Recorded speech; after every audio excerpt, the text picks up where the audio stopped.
Ya, ciri-ciri ruqyah yang tidak dibolehkan. Ini mungkin banyak sekali Bapak Ibu yang belum tahu. Pertama, ruqyah yang tidak dibolehkan, peruqyahnya bisa melihat jin. Oh, peruqyah syariah, baik saya, Ustadz Zunaidi, Ustadz Adam, pendahulu-pendahulu kami, tidak ada yang bisa melihat jin. Soalnya celana jin. Ya.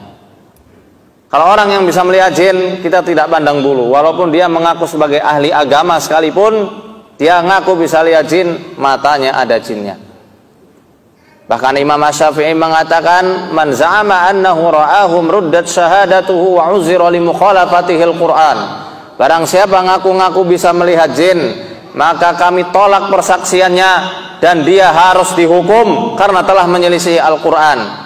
Al-Qur'an ayat yang mana? Ayat 27 surat Al-A'raf di juz 8. Allah Subhanahu wa taala berfirman, innahu yarakum huwa wa qabiluhu min haitsu la tarawnahum. Sesungguhnya iblis dan kabilah-kabilahnya dari bangsa jin ngelihat kalian dari tempat yang kalian itu tidak bisa melihat mereka.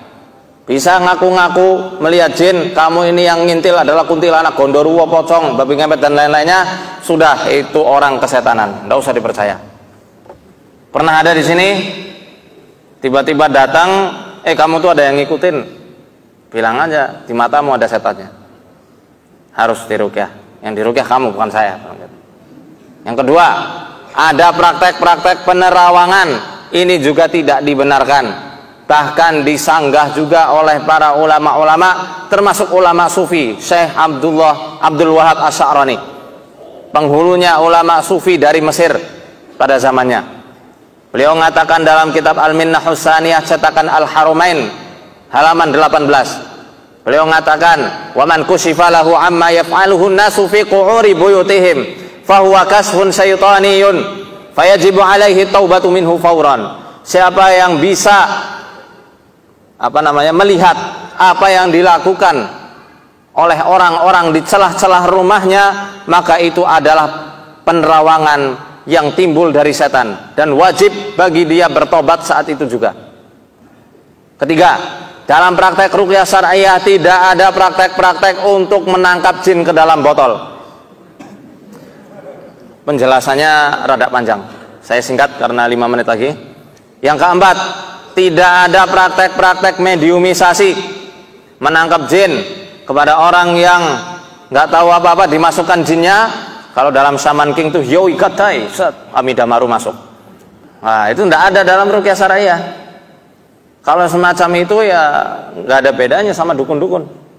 Nggak ada mediumisasi, hukumnya haram. Dalam kaidah usuliyah dikatakan al aslu fil madar at-tahrim. Hukum pokok dari sesuatu yang membawa madarat hukumnya haram. Kaidah usuliyah. Itu memadaratkan orang lain, tidak boleh. Yang keberapa tadi? Kelima, dalam praktek ruqyah syariah tidak ada praktek-praktek melukis wajah jin. Nggak penting. Kita nggak perlu ngurusi wajah jinnya mau cantik, mau laki, mau cewek. Udah, yang penting kita obati. Seperti itu ya. Kemudian tidak ada praktek-praktek mengusap telur, keluar paku, keluar jarum, itu tidak ada. Mentransfer penyakit ke kambing, kalau penyakitnya asam urat ditransfer ke kambing, kasihan tiap hari makan rumput, asam uratnya bisa makin kambuh gitu. Ya, dan lain-lainnya, ada banyak, pada waktu ini terbatas.